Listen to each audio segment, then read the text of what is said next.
सरकार हो या शिक्षा विभाग, बिहार के स्कूलों की दशा में, विद्यालयों की दशा में सुधार के बड़े बड़े दावे करती है, लेकिन इसकी हकीकत कुछ और ही है। आज हम आपको एक ऐसा विद्यालय दिखाएंगे जहां ना तो शौचालय की व्यवस्था है और ना चारदीवारी की व्यवस्था है, जिसकी वजह से विद्यालय के बच्चों को परेशानी हो रही है, विद्यालय के महिला शिक्षकों को परेशानी हो रही है, जिसकी सुध लेने वाला कोई नहीं है।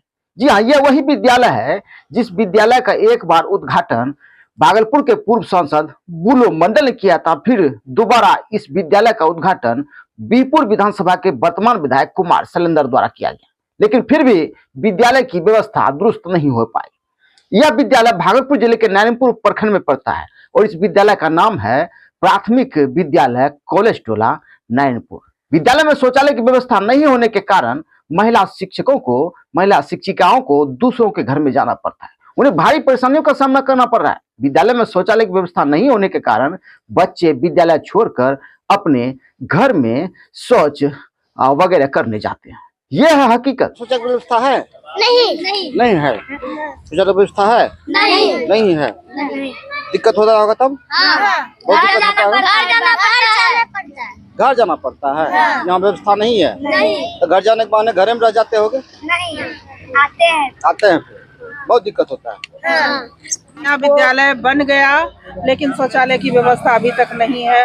अभी मतलब दूसरे के यहाँ हम लोग पड़ोस में जाते हैं और अच्छा भी नहीं लगता है।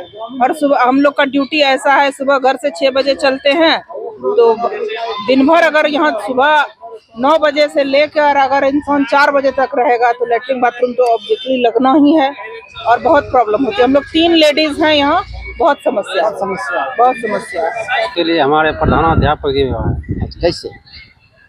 सारा फंड उसके लिए आया हुआ है। अब क्या कारण है, क्या वजह है, ये तो हम नहीं बता सकते, ना ही किसी को बताना चाहता। अच्छा, कोई जवाब नहीं देता। फंड आया क्या जवाब नहीं देता, पता नहीं। इसका कोई रिस्पॉन्सिबिलिटी नहीं है।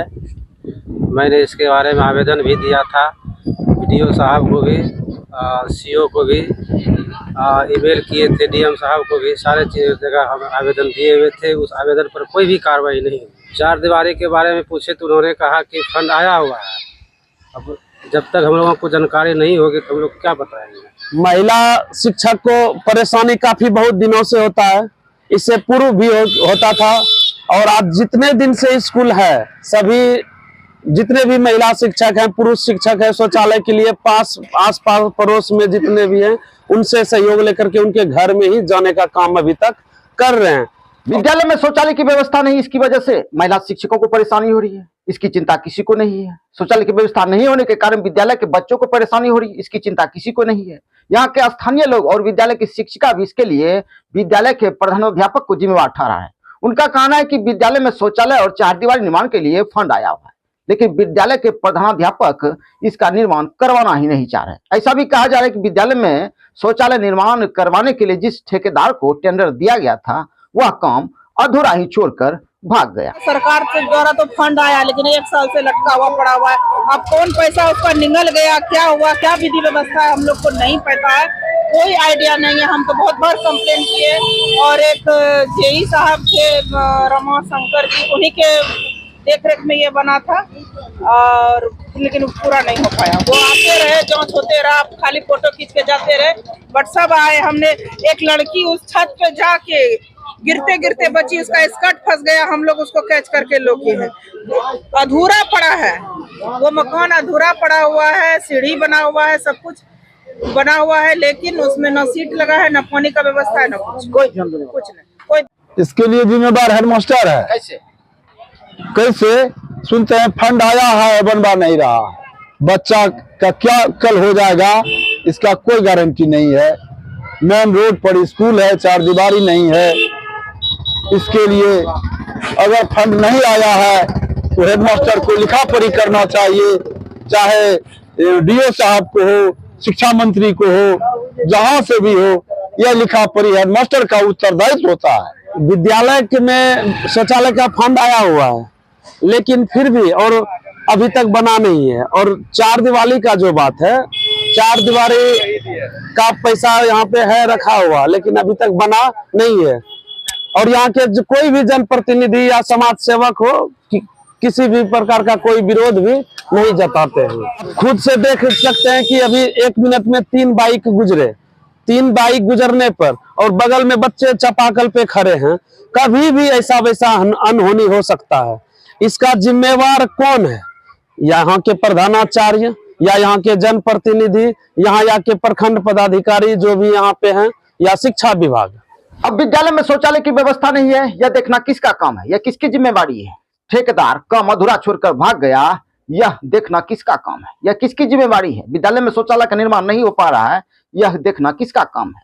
विद्यालय में 4 दीवारी की व्यवस्था नहीं है, यह देखना किसका काम है? इसके लिए कौन जिम्मेवार है? बगल में कॉलेज है, बगल में सड़क है, सड़क पर गाड़ियां आती जाती रहती है, बगल में विद्यालय के बच्चे, छोटे छोटे बच्चे खेलते हैं। यदि दुर्भाग्यवश किसी तरह की दुर्घटना इन बच्चों के साथ हो जाए तो इसके लिए जिम्मेवार कौन होगा? क्या नाम है आपका? संजय यादव। अच्छा, ये प्राथमिक विद्यालय कॉलेज में शौचालय की व्यवस्था है?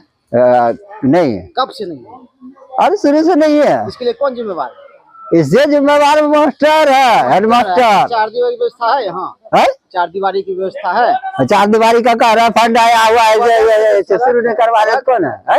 ये देखिए बच्चा जो है रोड पे टहल रहा है, जो है इसको कौन देखेगा? है उधर देखिए, उधर ये सब बच्चा जो है रोड पे आता है, उधर से गाड़ी आता है, इधर से भी गाड़ी आता है, कोई देखने वाला है? मर जाएगा, जिसका बच्चा मरेगा वो मरेगा। मास्टर का क्या जाता है? मास्टर का क्या जाता है? वीडियो का क्या जाता है?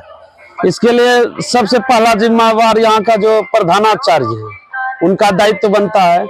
उनके बाद यहाँ के जो पदाधिकारी हैं, अधिकारीगण हैं, एवं यहाँ के जो अस्थायी प्रतिनिधि हैं, उनका पहला दायित्व बनता है। अब इस विद्यालय के प्रधानाध्यापक के तेवर तो देखिए, इनके सामने कोई कुछ नहीं, ये खुद में सरकार है, इनकी जो मर्जी होती है ये वही करते हैं। मुझे तो लगता है ऐसे शिक्षक को विद्यालय का प्रधानाध्यापक किसने बना दिया, ये तो चपरासी बनने के लायक भी नहीं है। जो जितना बात बोले ना वही जाके छाप दे। पूरा बिहार हम ही हैं, बिहार। वो तो आपसे बाहर कुछ नहीं।